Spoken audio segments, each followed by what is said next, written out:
Welcome, you guys. This is number 14 from homework 4.1. Okay, so it says find the zeros of the polynomial function and state the multiplicity of each. So when you're finding the zeros, you're going to let the y value be 0. So you're going to let the f of x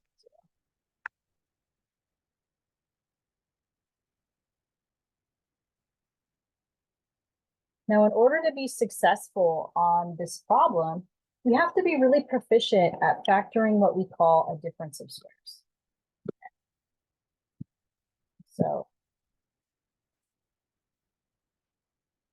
So difference of squares, the technical formula for it is that if you see something written as a squared minus b squared, that you factor that as a plus b, a minus b. So to give you some examples of a few difference of squares, maybe it's an x squared minus 4, maybe it's 9x squared minus 25. That's pretty good. So basically, you're going to make sure that the signs are different, right? One's a plus and one's a minus.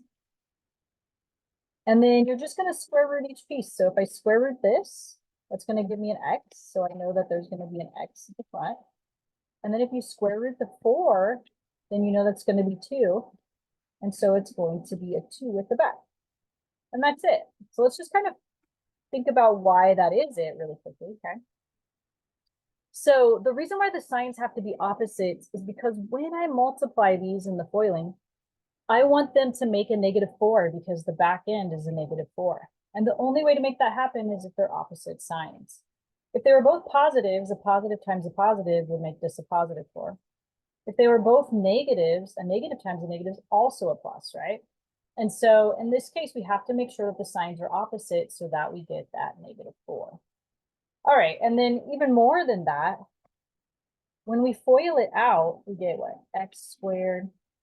Here we're going to get a -2x or a -2x. Here we're going to get a +2x.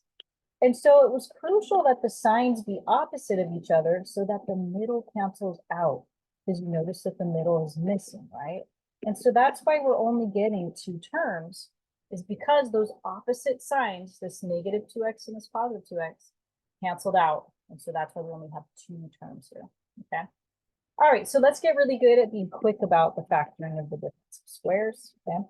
So if we square root these, then what we're going to have is 3x for the square root of 9x squared and 5 for the square root of 25. And we know the signs are opposite. Now, the reason why this is important is because this takes us into our problem. If we go to our problem, let me just put a cubed here. We're going to focus on the inside. That's a difference of squares. So we know that we're going to have one be a plus and one be a minus, and we're simply going to square root each individual piece. So the square root of x squared is x, and the square root of 16 is 4. So that would be how we factor the difference of squares, x squared minus 16. Then we're going to take each piece, and it's all being raised to the third.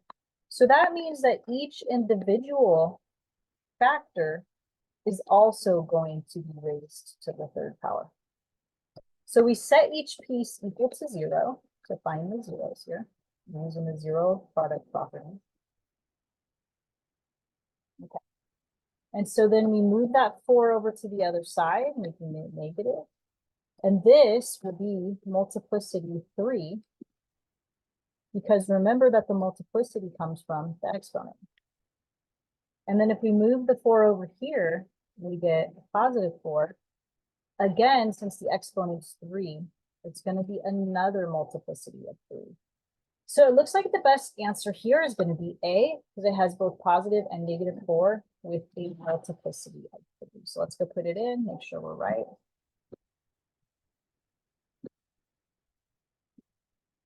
Looks good. So the biggest piece was just recognizing that you needed to factor this before you set it equal to 0. All right, hopefully this helps you with number 14.